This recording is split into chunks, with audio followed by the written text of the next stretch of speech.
Everybody is well aware of his or her breathing. Breathe in and breathe out. Again, breathe in.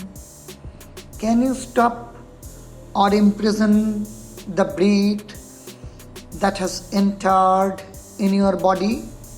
I mean, your physical body? The answer should be no in general, though exceptionally some people with their yogic feet can arrest their breath for a particular period of time. Note, I have said a particular period of time.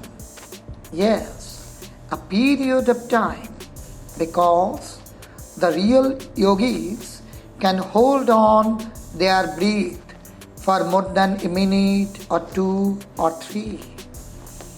Remember, don't try it without a proper guide. It is the fact that your body is a great mechanical device. I say the greatest. You have millions and millions of cells, and each cell is alive.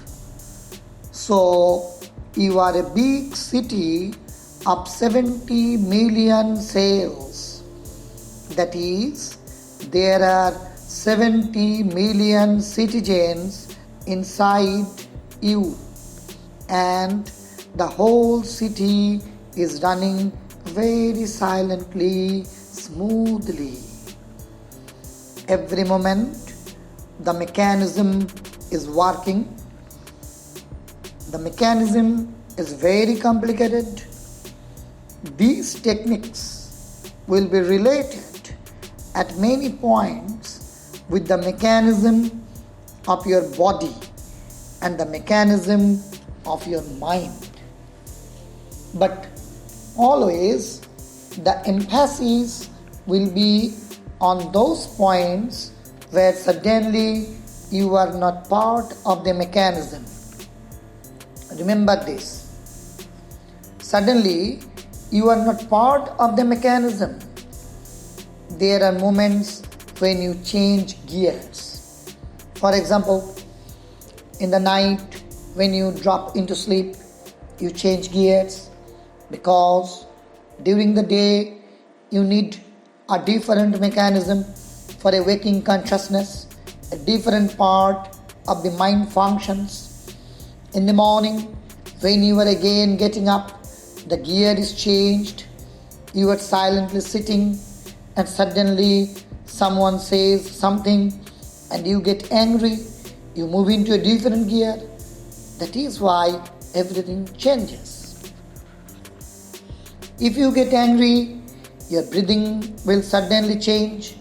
Your breathing will become irritated, chaotic. Different chemicals will have to be released in the body. The whole glandular system will have to change. You become a different man when you are angry. So, you are a mechanism. But of course, not only a mechanism. You are more.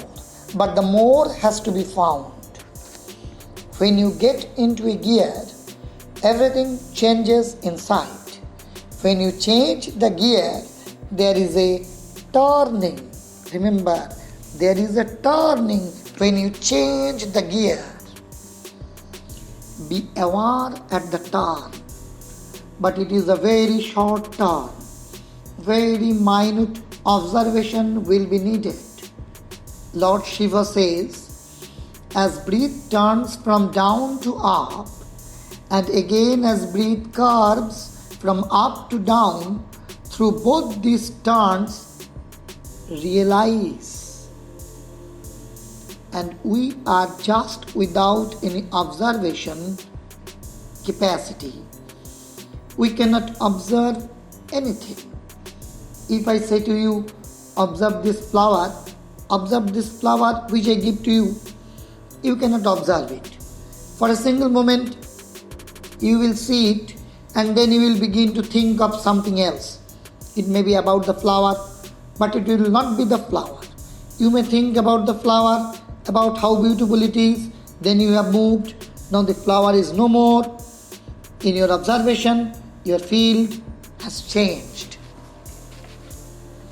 In Japan, they have a particular type of meditation which they call jagen.